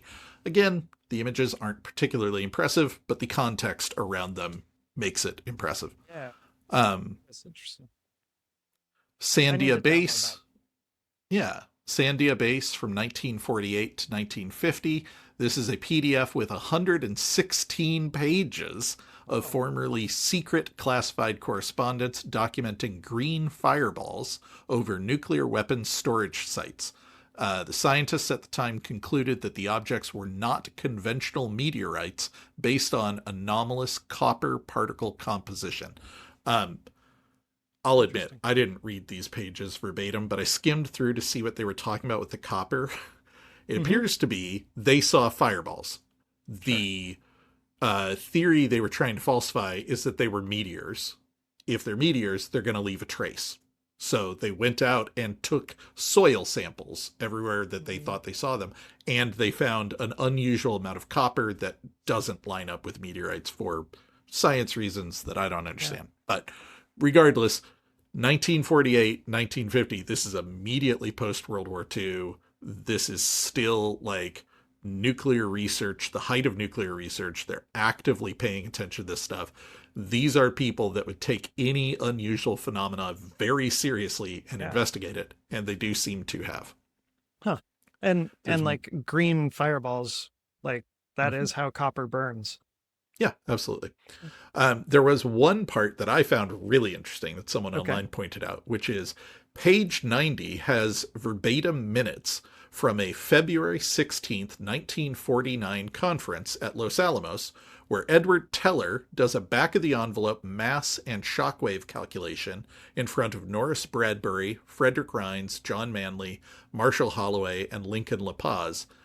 And Captain Neef tells the room that it is classified secret under the code name Project Grudge. Have we heard Project Grudge before? I don't know that name. That is what became Project Blue Book. So they're talking about these explosions. They're having a meeting. They quickly do some back of the napkin math about like what it would take to make this green explosion. And the captain is like, by the way, everything you're saying is classified under the UFO program. Yeah. What? What? Tell me more. Yeah. Interesting. And then the third one is Los Alamos National Labs, 1986. A weapons lab physicist presented, quote, "Why should a scientist be concerned about UFOs?" to colleagues at the Nuclear Weapons Laboratory. Amazing. I want to see. Like, is that what this file is? Because I encourage you to click through to that file. It'll load quickly. Okay. I'm so excited. I'm going to watch this later. Or read it later. No, look at it right now. Yeah? Okay. I have to download it. Okay. Oh. Okay, this is not nearly as exciting as I thought. Yeah. This is a single page document with exactly the text that I just read. What we know is a presentation was given. That's all. So that's so disappointing. I want not super surprising. It's a little surprising that this was in 1986. That's a little late for a why should scientists care about UFOs conversation. That's the kind of thing I would expect from 40s, 50s, maybe 60s. But still, interesting that it happened at a nuclear weapons lab. Yeah. Okay. Okay. We're almost done. Everybody who's stuck with us, thank you so much. I know this has been a long one, including Chuck. Thank you, buddy. Let's talk about the last one. This one is the banger. Okay. Disclosure Foundation A senior U.S. intelligence officer describes an hour-long UAP encounter. The ODNI narrative is a 2-page first-hand account from late 2025. A senior intelligence official, 2 pilots, and ground teams encountered multiple UAP on a military test range over the course of more than an hour. Oh, sorry, I'm looking at the videos or the footage of Yeah, so there's not footage of it, but there are photos. So what's interesting about this is in batch 1, we got another document that describes this same thing, but what we got this time was the first person testimony. Yeah. And what we got before was the third person testimony. It was someone else's summary of what he said. The 2 documents put together tell the same story, but each fills in a couple details that the other didn't have. For example, the first person testimony does not say that he is flying a helicopter. The original document does explain that. Yeah. But basically, this is the very short version, but I encourage you to go read it because it's interesting and very readable. Okay.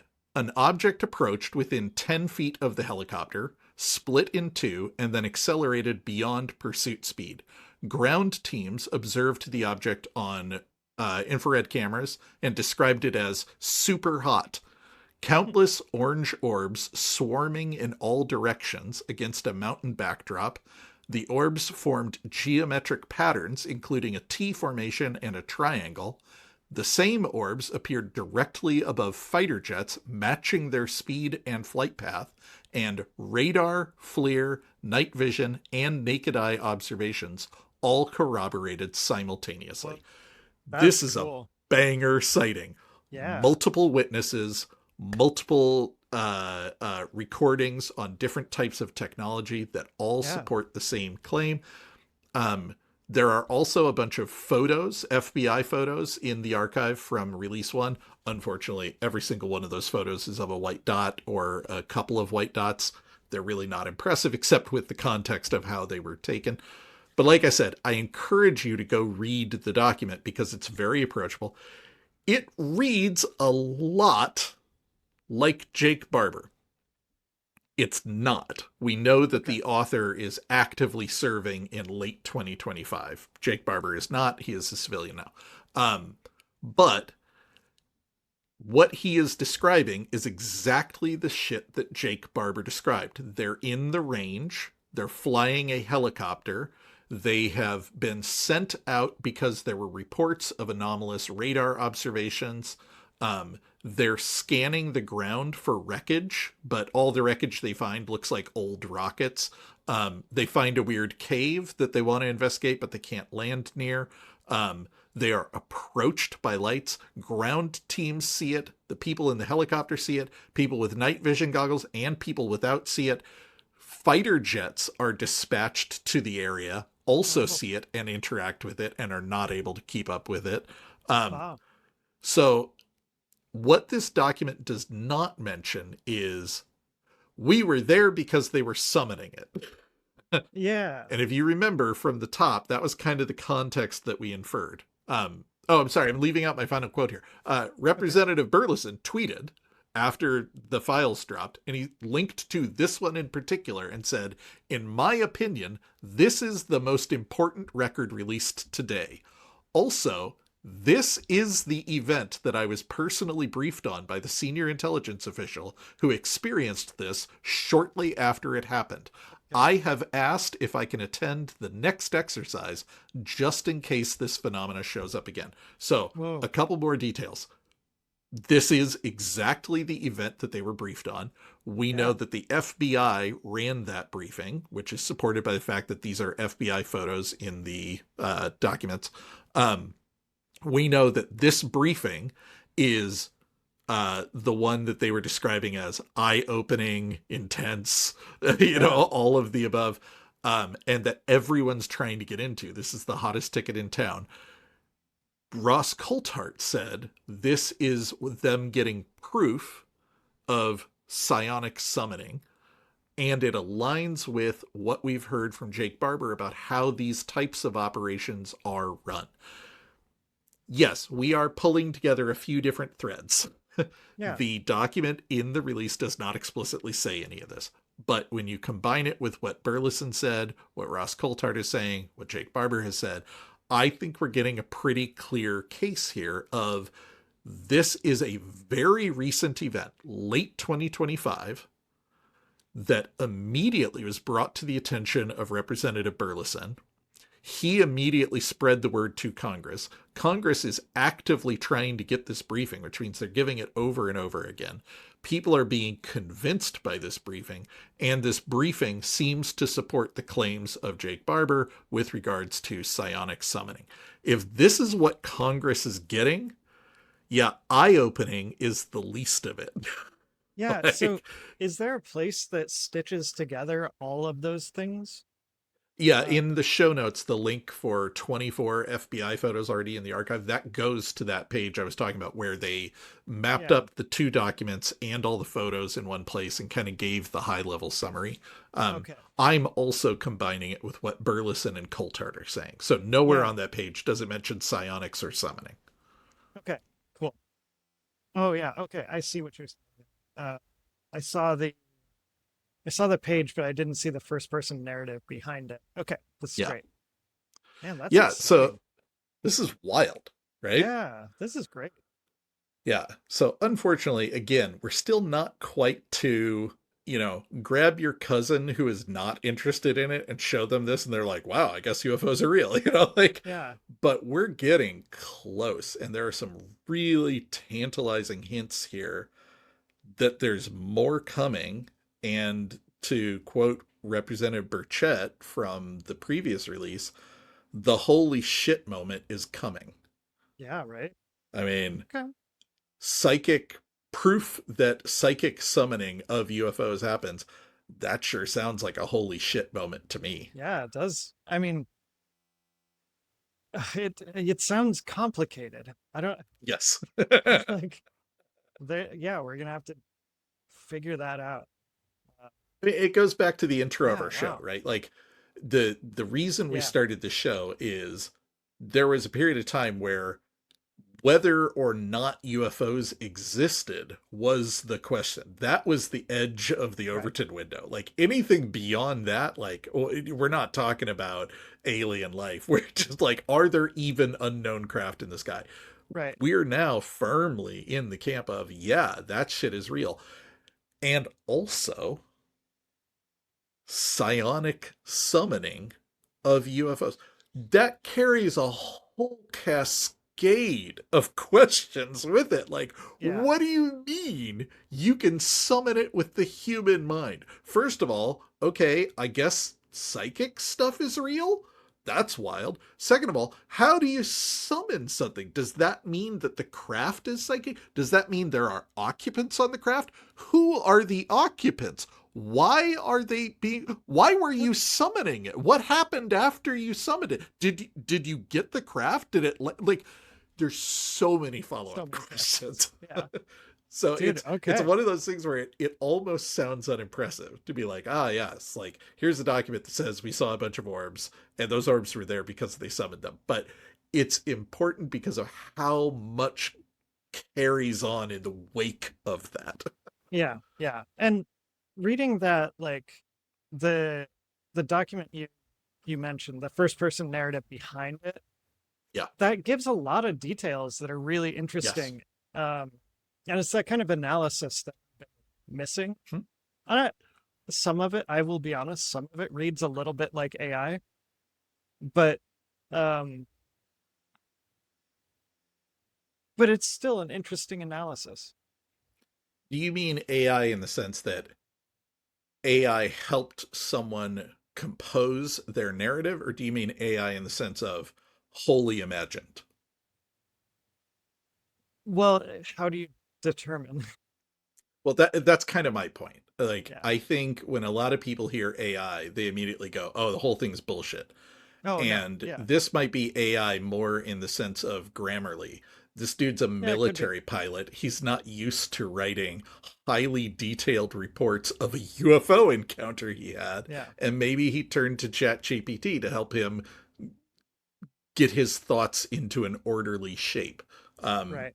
So the fact that AI is involved doesn't necessarily mean the No. information behind it is wrong. And again, to support that, this is the first person document. We also have the third person document from other people that were involved. We have corroborating eyewitness testimony from multiple vantage points, multiple different types of witnesses, right? Some of these people were civilian contractors. Some of them were intelligence community representatives. Some of them are active duty military. Some of them are active duty combat pilots.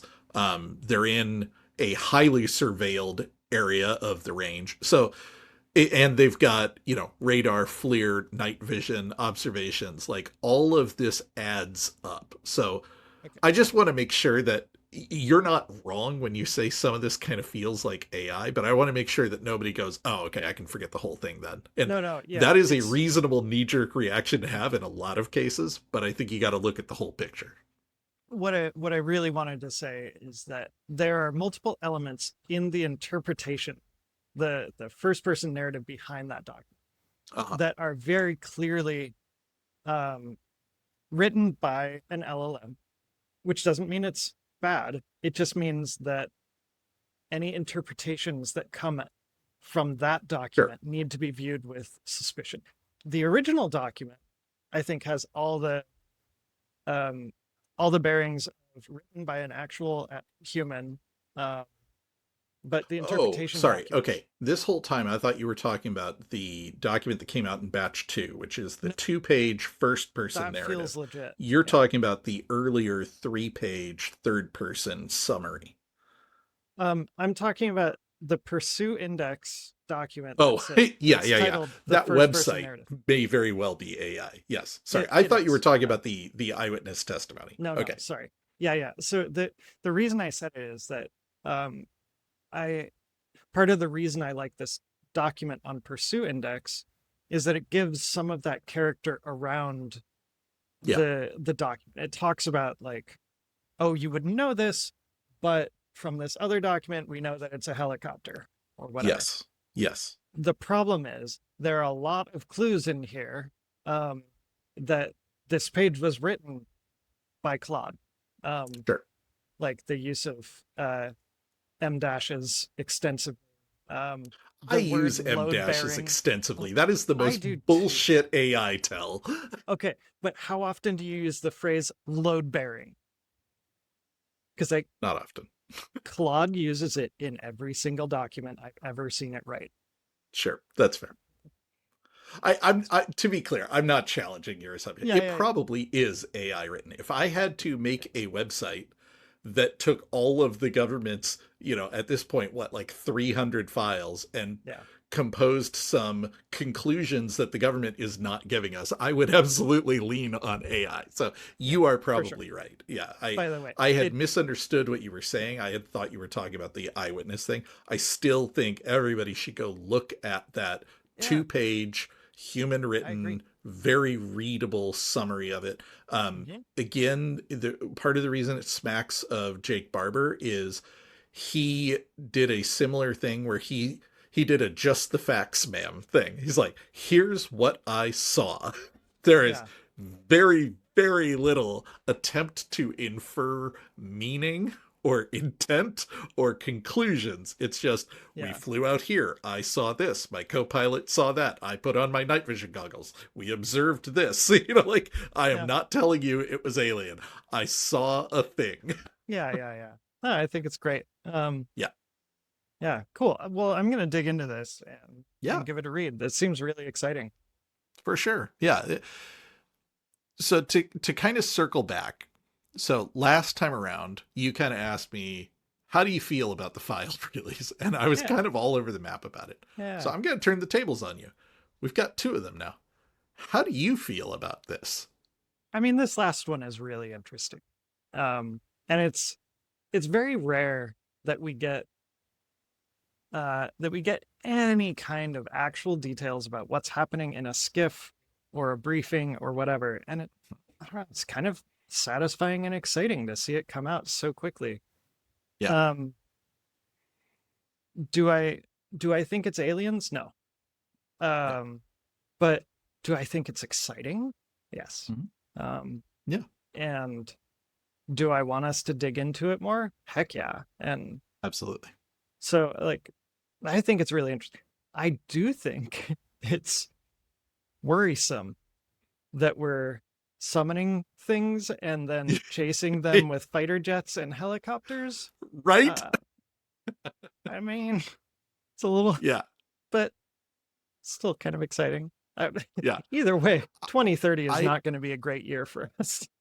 Yeah, I am more firmly in the I think it is non-human camp, but I don't blame anybody who, like you, is not prepared to take that leap yet. But the thing I've always said, and I remain fascinated by, is just the incredible pace of change, not just since the 90s, but since 2017, since 2023. Like, the difference in the tenor of the conversation is jaw-dropping. And totally. when I sat down and started putting the notes together this week, seeing that we're hearing about multiple impressive congressional UAP briefings in a row, where not too long ago they were pulling teeth to get anything out of anyone. Seeing Neil deGrasse Tyson, of all people, opening the door to talking about alien life, with the implication that maybe they're coming here and not just what would they be like out there. Seeing Representative Burlison continue his own investigation into this and talking about getting calls from the White House about what should we do next. Seeing that they're sticking to what they said and are making ongoing rolling releases, and seeing that while some of the things in here are at best unimpressive and at worst, as Burchett suggested, misinformation, even given that, there are genuinely impressive videos and documents in here. I'm reaching for the same conclusion this week as last week, like cautiously optimistic about, is this, like, if you're asking me, Scott, is this heading towards full disclosure? Like, first of all, I don't know we'll ever get full disclosure. I don't think we'll ever find out what happened in Roswell or whether Eisenhower signed a treaty with an alien. But I think we are heading in a direction where the government can find some sort of public off-ramp from the gatekeeping secret to a form of public acknowledgement. There is non-human life out there. We have been interacting with them, whether that is, like full on like negotiations, or whether that is we psychically summon them sometimes and they land, whatever. There is advanced technology out there that we don't understand, can't control, and can't defend against it. That's the national threat narrative. The psychic angle, like, there's so much to this now that I find fascinating. And I'm not particularly invested in the outcome. I would be a lot more surprised to find out there was a terrestrial explanation for it than I would be at this point to find out it was non-human. Because if it's terrestrial, we're in breakaway civilization territory, or one of our adversaries is not just 5 or 10 years ahead, but like light years ahead of us. Like, that is also fascinating, but in a different way that I personally find harder to accept than alien life. No, I actually understand that. Like, we have such a spy apparatus. I think it's actually hard for people to break away. Absolutely. And just to be clear, I don't I do kind of believe that it could be non-human, but I also still think it's a stretch to think it's alien. And absolutely, non-human, and I think there's covers something a in lot there. of territory, including the whole time traveler hypothesis. Well, time traveler. It also covers actual phenomena, like non-animal, like oh, totally. like aliens sort of assumes that these things participate in the same phylogeny, that they're animalia, right? Of some kind, which this is just a even whole other category of thing that we don't even have a term for. Yeah, they're from here, but we haven't interacted with them. Yeah. Yeah, like what if it's not life at all, but it is alien? I don't. It's such a big Venn diagram that I'm not willing to put a stake on it. Is it exciting? Heck yeah. It's very exciting. It's a very exciting time. Yeah. Oh my God, such an exciting time. Thank you everyone for sitting through this very long episode. Like I said, it's a great problem for us to have. If the government is going to keep dropping giant batches of files every 2 weeks right before we record the podcast, I am thrilled. Awesome. Yeah, for sure. So here we are, batch number 2. We'll see what happens in 2 weeks. Yeah. Thank you, everyone, for joining us on It's a Very Exciting Time. You can find show notes and more on our website, veryexcitingtime.com, as well as links to our Discord and social media accounts. Yeah, and if you'd like to support the show, please check out our Patreon at patreon.com/veryexcitingtime, or grab some of the awesome t-shirts at veryexcitingtime.com/merch. Like this that one. Great duck flying a UFO that my buddy Tyler drew. Yeah, it's so cool. Chuck, it's so cool. Chuck, as always, my wife thanks you for listening to me talk about UFOs so she doesn't have to, even though she actually does every week. We're going to have to change this line at some point. I'll never change it. It's the perfect line. Just because she changed doesn't mean I have to take away our perfect closing line.